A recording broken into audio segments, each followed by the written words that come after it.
I wish good things to you who's watching this. I am Alexey and this is episode 3 of Carcassonne Move of the Week, a series of videos in which I showcase the most spectacular play from each week of the currently ongoing World Cup of Carcassonne. As the round 3 match between Team Brazil and Team Taiwan approaches its conclusion, Brazil's Gustavo Arruda, who's playing with the Blue Meeples, finds himself in a tense endgame against Taiwan's Lisa Tseng, who's playing with the Red Meeples. As you can see, both players are completely equal on the scoreboard, but Blue has a Meeple to spare, so at first sight, Blue is doing great. However, if we count up the points from the features on the board,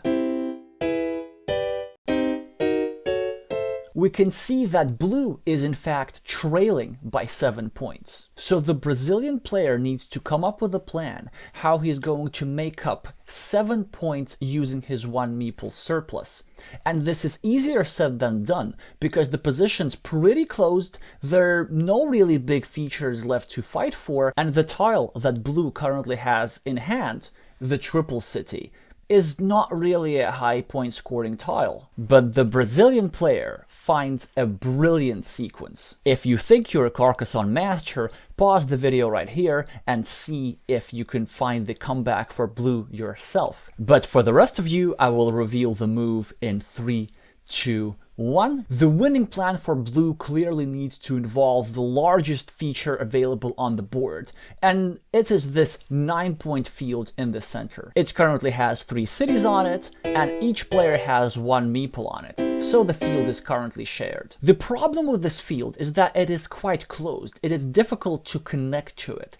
So one thing that Blue could do is maybe go over here or over here, and what either of these moves would do is that they would set up a connection point for one of his next moves.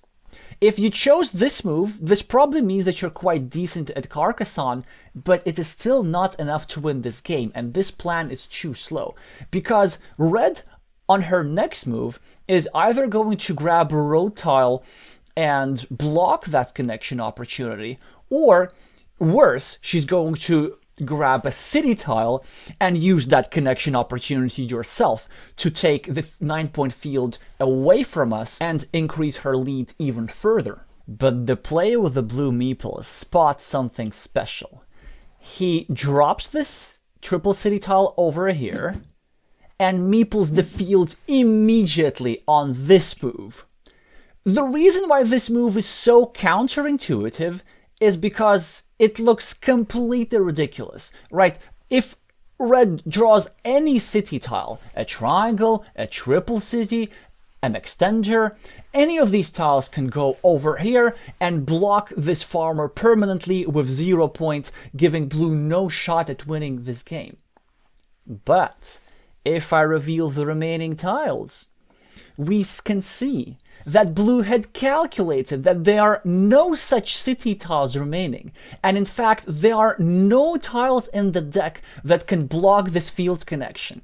And even though it will take this farmer 2 more moves to join the main field, this connection is completely inevitable. It's like mathematically impossible to stop it. But let's see how the game progresses. Red here was in massive time trouble, but nevertheless she realized that she has no way of stopping Blue's field connection and decides to pursue other objective. First of all, she further restricts Blue's monastery. Blue proceeds with his field connection. Now he's only 1 tile away from getting his Meeple in. Red adds an extra point to her city, so she's currently at +8. Blue now draws a quick point tile and takes 2 points for a road. So now he's only at -6. Red also draws a quick point tile, and she also takes 2 points, so she's now at +8 again. Gustavo now finally draws one of the many curves, completes the field connection, gains the 9 points for the field, and he's currently at +1. But here's the thing, look at the remaining tiles. We are in a coin flip situation right now.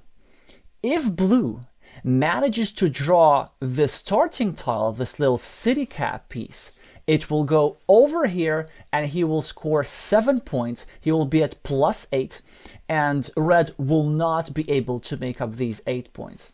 However, if red draws the starting tile, red will be able to score this 6-point field on the left.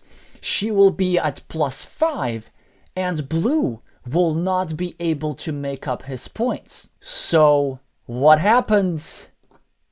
Red got the tile. In time trouble, red didn't notice that she had a 6-point field, so she went for a 5-point city instead.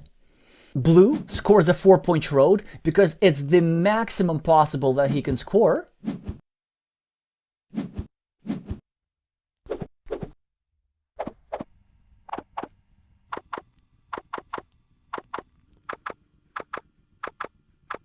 And the game ends in a tie, 82-82. However, there's a twist. According to the championship rules, there are no ties.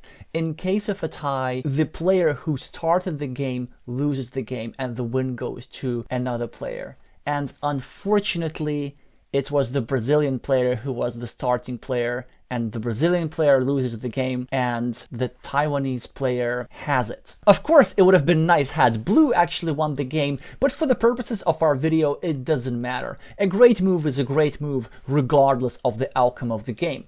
Look at what blue managed to do. He turned around a position where he was far behind, find a way to sneak into the field, count up all the tiles, realize that he was completely unblockable, find the back-to-back inevitable fields connection, and turn the lost position into a 50-50 coin flip for the last tile. Before I finish this video, I need to make a disclaimer. Let's go back to the original position first. If you're not an incredibly experienced Carcassonne player, don't take this game as an example.